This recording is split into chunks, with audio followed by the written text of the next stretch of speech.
बिस्मिल्लाहिर्रहमानिर्रहीम, अस्सलाम वालेकुम। मैं हूं आपका मेज़बान आकिल हुसैन। नाज़रीन, तीन बड़ी अहम खबरें हैं आप तक पहुंचानी है। नाज़रीन, दिन भर हमने सुप्रीम कोर्ट से अज़ खुद नोटिस केस की तफसीलात आप तक पहुंचाने की पूरी कोशिश की। नाज़रीन, अब से कुछ देर पहले तीन बड़ी अहम खबरें पहुंच चुकी है, उसकी तफसीलात आप तक पहुंचानी है। एक तो नाज़रीन, कल तक के एस्टेब्लिशमेंट के नज़रिए को, इनके नैरेटिव को मीडिया के सामने लाकर उनकी नुमाइंदगी करने वाले साबिक लेफ्टिनेंट जनरल अमजद शुएब को जो गिरफ्तार किया गया है, उसके हवाले से मुकम्मल तफसीलात आप तक पहुँचाने की पूरी कोशिश करेंगे कि क्यों उनको गिरफ्तार किया गया है, क्या वजह बनी है और फिर इस वक्त उसकी केस की पोजीशन क्या है, उसकी तफसीलात आप तक पहुँचाने की पूरी कोशिश करेंगे। और वहीं दूसरी आज की सबसे बड़ी खबर नाजरीन, तहरीक इंसाफ के जो साबिक अरकान कौमी असम्बली थे, वो आज एक बार फिर पार्लियामेंट हाउस में पहुँच गए थे और कौमी असम्बली के स्पीकर से उन्होंने मुलाकात की है। और मुलाकात में उन्होंने क्या अपील की है, क्या इस्तदा की है, उसकी तफसीलात भी आप तक पहुँचाएँगे। और आज की तीसरी और सबसे बड़ी खबर ये है कि मरियम नवाज़ ने एक बार फिर एस्टेब्लिशमेंट को निशाने में रख कर उन्होंने सुप्रीम कोर्ट से एक बहुत बड़ा डिमांड कर लिया है। उसकी तफसीलात भी आप तक पहुँचाना लाजमी है। नाज़रीन, सबसे पहले हम बात करते हैं एस्टेब्लिशमेंट के नैरेटिव को मीडिया के ज़रिए आवाम तक पहुँचाने वाले और कल तक एस्टेब्लिशमेंट के झूठे बयानिए को झूठ बोलते हुए जो साबिक के लेफ्टिनेंट जनरल थे अमजद शुएब, जो अपने मर्जी के सहाफ़ियों के साथ बैठकर, एंकर साहिबान के साथ बैठकर लोगों को जो गुमराह कर रहे थे और एस्टेब्लिशमेंट को तमाम तर गुनाहों से पाक करार देकर जो लोगों के जहनों में झूठ झूठ को फीड करने की कोशिश करते थे, आज वहीं लेफ्टिनेंट जनरल अमजद शुएब जो हैं, वहीं एस्टेब्लिशमेंट के इस वक्त शिकंजे में है और उनके खिलाफ बाकायदा कार्रवाई शुरू हो चुकी है। उसके खिलाफ कार्रवाई की सबसे बड़ी वजह तो यही है कि वो कुछ अरसे से तहरीक इंसाफ के हक़ में और इमरान खान के हक़ में बोल रहे थे और फिर साबिक army chief general retired Qamar Javed Bajwa के खिलाफ वो बोलना उन्होंने शुरू किया था।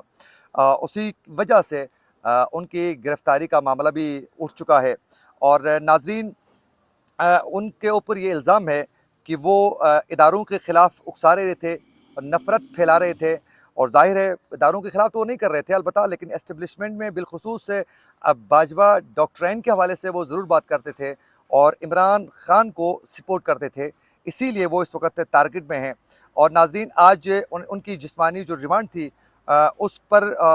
उनकी रिमांड जो है पुलिस ने इस्तदा की थी और रिमांड हासिल करने में पुलिस कामयाब हो चुके हैं और अमजद शुएब को जुडिशल मजिस्ट्रेट अब्बास शाह की अदालत में पेश किया गया और फिर थाना रबना के तफ्तीशी ऑफिसर और प्रोसिक्यूटर और अमजद शुएब के लीगल वकील जो हैं आज अदालत में पेश हुए और उसके बाद पुलिस की जानिब से 7 रोज़ की जिस्मानी रिमांड की इस्तदा की गई थी। यूँ पुलिस जो हैं इनकी जिस्मानी रिमांड हासिल करने में वो कामयाब हो चुके हैं। एक तो बड़ी खबर ये थी और आज की दूसरी सबसे बड़ी खबर ये है कि नाज़रीन, तहरीक इंसाफ के साबिक के अरकान कौमी असम्बली जिन्होंने सीना तान कर कौमी असम्बली से इस्तीफ़े देकर वहाँ से निकले थे कि हम इस कौमी असम्बली का हिस्सा नहीं बन सकते हैं, ये इम्पोर्टेड हुकूमत की असम्बली है और फिर इसमें जो बैठे हुए लोग हैं वो इम्पोर्टेड हैं, चोर हैं, डाकू हैं, किस्म किस्म के, और उन्होंने इल्ज़ामात लगाने के बाद वो असम्बली से निकले थे। एक बार फिर उन्हें ये एहसास हुआ कि हमने बहुत बड़ा ब्लंडर किया है और उसी ब्लंडर का एहसास होने के बाद दोबारा वो कौमी असम्बली में आने के लिए हर तरीका अपना रहे हैं और लेकिन उनके लिए कोई रास्ता नज़र नहीं आ रहा है, क्योंकि ज़ाहिर है पीडीएम की जितनी भी जमातें हैं वो भी अपने तरीके से खेल रही है ग्राउंड में और उनको स्पेस नहीं देने के लिए हर वो कानूनी और आइनी तरीके को भी अपनाया जा रहा है और कई दफ़ा इस्टेब्लिशमेंट भी जो पीडीएम की जो जमातें हैं वो भी आइन और कानून से बढ़कर पाकिस्तान की जमहूरियत और फिर आइन और कानून की प्रोटेक्शन के बजाय अपनी सियासत को ज़्यादा तरजीह भी देते हैं, इसमें तो कोई दो राय नहीं है। लेकिन आज कौमी असम्बली के स्पीकर राजा परवेज़ अशरफ के पास जो हैं वो पहुँच गए तहरीक इंसाफ के रहनुमा और फिर जो रहनुमाओं के कौमी असम्बली के इस्तीफ़े वापस लेने के हवाले से उन्होंने स्पीकर कौमी असम्बली राजा परवेज़ अशरफ से उन्होंने बाकायदा इस्तदा की थी, रिक्वेस्ट की थी कि किसी तरीके से आप इस्तीफ़े जो हैं वो वापस कर लें ताकि हम वापस कौमी असम्बली में आ सकें। और पीटीआई के जो रहनुमा थे नाज़रीन, उसमें आमिर डुगर के सरबराही में बाकायदा एक वफ़द जो हैं वो आकर परवेज़ अशरफ से उन्होंने रिक्वेस्ट की थी और उन्होंने बाकायदा जब रिक्वेस्ट की तो उस वक़्त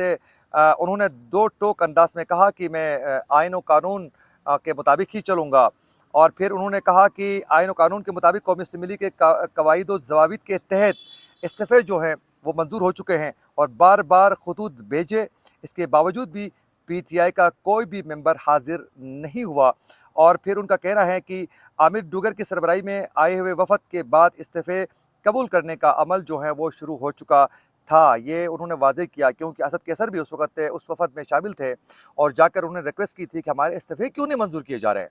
तो फिर ज़ाहिर है उन्होंने कहा कि इस वजह से हमने इस्तीफ़े जो हैं प्रॉपर एक्सेप्ट करना उन्होंने शुरू किया था, उस वक़्त ही बता दिया था और स्पीकर राजा परवेज़ अशरफ ने पीटीआई के अरकान से इस्तफ़सार किया, पूछा उनसे कि क्या जो मेंबरान के जो इस्तीफ़े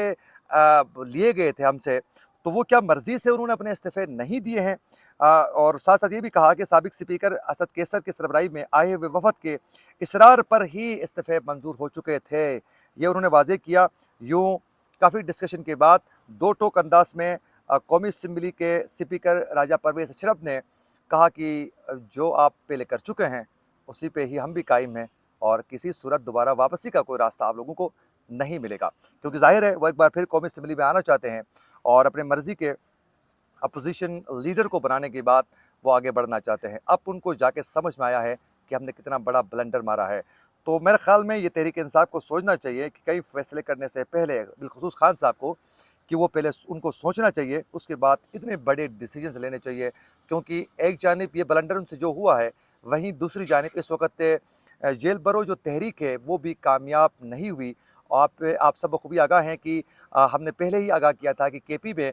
जो जेल भरो तहरीक का बाकायदा आगाज़ किया गया था, उसमें नाज़रीन एक भी पुलिस की जानिब से जो रिपोर्ट सामने आई थी, उसमें एक भी कारकुन ने वहाँ जाकर जेल भरो तहरीक का हिस्सा लेकर वो उन्होंने अपनी गिरफ़्तारी नहीं दी थी। और इसी तरह रावलपिंडी में हमने भी आप लोगों को दिखाया भी कि रावलपिंडी में भी रहनुमाओं को तो गिरफ़्तार किया गया, लेकिन वहाँ कारकुनों ने भी अपनी गिरफ़्तारी नहीं दी और पुलिस वाले उनको गिरफ़्तार भी नहीं कर रहे थे। और आज की तीसरी और बड़ी खबर नाज़रीन, इस वक़्त मरियम नवाज़ जो हैं एक बार फिर उन्होंने आज एस्टेब्लिशमेंट को निशाने में रखा है और साहिवाल में मुस्लिम लीग नून के वर्कर कन्वेंशन से वो ख़िताब कर रही थी। उस दौरान उन्होंने कहा कि नवाज़ शरीफ के ऊपर जो ज़्यादतियाँ हो चुकी हैं उसका अज़ाला हर सूरत होना चाहिए और फिर उन्होंने कहा कि पहले सिसिलियन माफिया और गॉड फादर के जो इल्ज़ामात लगाए गए हैं सुप्रीम कोर्ट की जानिब से, जजों की जानिब से, उनको वापस लेना पड़ेगा और फिर उसके बाद इलेक्शन ही मुमकिन है। ये बहुत बड़ी बात है कि सुप्रीम कोर्ट में ऑलरेडी सो मोटू केस के ज़रिए जो हैं इस वक़्त केपी और पंजाब में 90 रोज़ में इलेक्शन करवाने के हवाले से केस सुप्रीम कोर्ट में मौजूद है। वहीं दूसरी जानिब मरियम नवाज़ की जानिब से इतना बड़ा एक बार फिर इल्ज़ाम लगाना और फिर वहीं साथ-साथ इलेक्शन का उन्होंने कहा है कि इलेक्शन उस वक़्त मुमकिन है जब नवाज़ शरीफ के ख़िलाफ़ जो इक़दामात उठाए गए हैं, वो बिलख़ुसूस सिसिलियन माफिया और गार्ड फादर के जो इल्ज़ामात लगाए गए हैं, वो वापस लेने होंगे। और साथ-साथ उन्होंने कहा कि इस वक़्त तराजू को बराबर रखना होगा और इंसाफ का तकाज़ा पूरा करने के बाद ही ये इलेक्शन ही मुमकिन है। और फिर उन्होंने